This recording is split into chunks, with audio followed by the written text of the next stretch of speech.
के तपाईलाई थाहा छ एक सामान्य जस्तो देखिने सानो ढुङ्गाले पनि जीवन बदल्न सक्छ। जसलाई मान्छेले बाटोमा हिँड्दा ठोकर मात्रै मारेर जान्छन्, कहिलेकाहीँ उही ढुङ्गा कसैको भाग्य पनि बन्छ।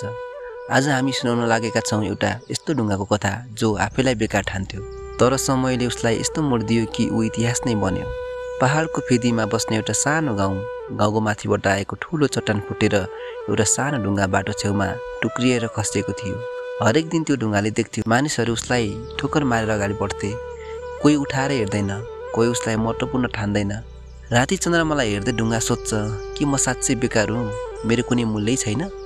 एक दिन भारी वर्षापछि एउटा मूर्तिकार त्यही बाटो भएर गइरहेको थियो। उसको नजर अचानक त्यही ढुङ्गामा पर्यो। उसले ढुङ्गालाई उठायो, घुमाएर हेऱ्यो र मुस्कुरायो। ढुङ्गा अचम्ममा पर्यो। कसैले मलाई कहिल्यै हेरेन, यो मान्छे किन हाँसिरहेको छ? मूर्तिकारले केही बोलेन। ढुङ्गालाई बोकेर आफू बसेको गाउँमा लग्यो। शान्त कोठामा बसालेर मूर्तिकारले छैनी र हतौडा चलाउन थाल्यो। हरेक चोटले ढुङ्गालाई दुख्थ्यो र उसले रोइरहन्थ्यो, यो किन गर्छौ, किन मलाई तोड्दैछौ? तर मूर्तिकारले केही पनि जवाफ दिएन, बस निरन्तर कुदिरह्यो। दिन बिते, रात बिते, दुखाइ पनि बढिरह्यो। तर धेरै चोटहरू सहेर पनि ढुङ्गा बिस्तारै बदलिँदै गयो। केही हप्तापछि ढुङ्गा अब ढुङ्गा रहेन, उहाँ एक सुन्दर भगवानको मूर्ति बनेको थियो। गाउँका मानिसहरू आए, हात जोडेर पूजा गरे, फुल चढाए, दियो बालेर इच्छा मागे। पहिले मानिसले ठोकर मार्थे, उही ढुङ्गा आज मन्दिरको गर्भगृहमा स्थापित भएको थियो। सबैले उनलाई भगवान भन्न थाले। ढुङ्गाले आफैलाई सोध्थ्यो, के म उही ढुङ्गा होइन जसलाई मान्छे ठोकर मार्थे? जवाफ आयो, हो, तिमी उही हो। तर फरक के पर्यो भने एउटा कलाकारले तिम्रो मूल्य चिने र तिमीलाई तरास्यो।